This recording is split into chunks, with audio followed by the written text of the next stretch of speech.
সকাল সকাল বাড়িতে এটা কিসের পুজো হচ্ছে আর দুপুরবেলা গেলাম বন্ধুদের সাথে ক্রিকেট খেলতে আর বাবার ভাই মিলে পালং শাকগুলো তুলে ফেলে দিচ্ছে কেন সেটা বুঝতে পারলাম না। তো হাই বন্ধুরা, সকালবেলা ঘুম থেকে উঠে পড়লাম, ঘুম থেকে তো ওটা ইচ্ছা করছিল না, বাইরে প্রচুর ঠান্ডা আর শুনলাম যে বাইরে নাকি পুজো হচ্ছে, তাই উঠে পড়লাম দেখার জন্য।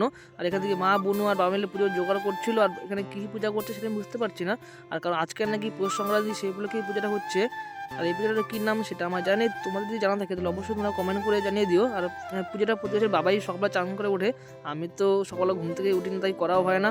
আমি আর দাদারি বাবার পুজো করাই দেখছিলাম। আর সবথেকে অবাকের বিষয় হচ্ছে আজকে আমার ভাই সকাল সকাল ঘুম থেকে করে চান করছে ভোরবেলা, এটা তো পুরো অবাক। আর তারপর বাবা তুলসী গাছের এখানেও পুজো দিয়ে দিল।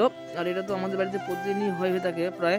আর তারপর আমি আবার চলে এলাম ঘরে ঘুমানোর জন্য। আর বাইরে প্রচুর ঠান্ডা লাগছিল, আমি শুয়ে পড়লাম তাই একটু। আর কয়েকদিন ধরে আমার হাতে যেহেতু ব্যথা হচ্ছে, তাই জন্য সকালে উঠে একটু স্ট্রেচিং করলাম।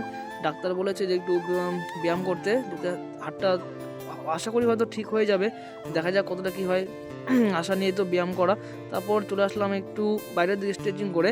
আর এখানে দেখলাম যে বাবা হচ্ছে এখানে আলুর জমিতে মাটি দিচ্ছিল, এটা আমারই দেওয়া কথা ছিল, যেহেতু আমার হাতে একটু ব্যথা হচ্ছে তাই বাবা বললো আমি করে দিচ্ছি। আর আমাদের প্রায় প্রতি বছরই আলু চাষ করা হয় এটা। আর তারপর দেখি বাবা আর ভাই মিলে পালং শাকগুলো যেগুলো বড় হয়েছে তুলে ফেলে দিচ্ছে, আর এগুলো নাকি এখন গরুকে খাওয়াবে। আর সেটাই আমি এখানে দাঁড়িয়ে দেখছিলাম। আমি তো প্রতিদিন সকালবেলা রোদ উঠলে মাঠের দিকে আসি একটু রোদটা বাদে। তারপর বাড়ি এসে দেখি যে এখানে চালের গুঁড়িগুলো রোদে দিয়ে দিয়েছে শুকানোর জন্য। আর আমাদের দেশের পিঠা এখনও বানায়নি, তোমাদের কাকা বানিয়েছে অবশ্যই কমেন্ট করে জানিও। তোমার দুপুরবেলা গেছো একটু ক্রিকেট খেলার জন্য বন্ধুর সাথে। আর তোমার যদি ভিডিওটা ভালো থাকে অবশ্যই চ্যানেলটা সাবস্ক্রাইব আর পেজটা ফলো করে দিয়ে পাশে দেখো। টাটা।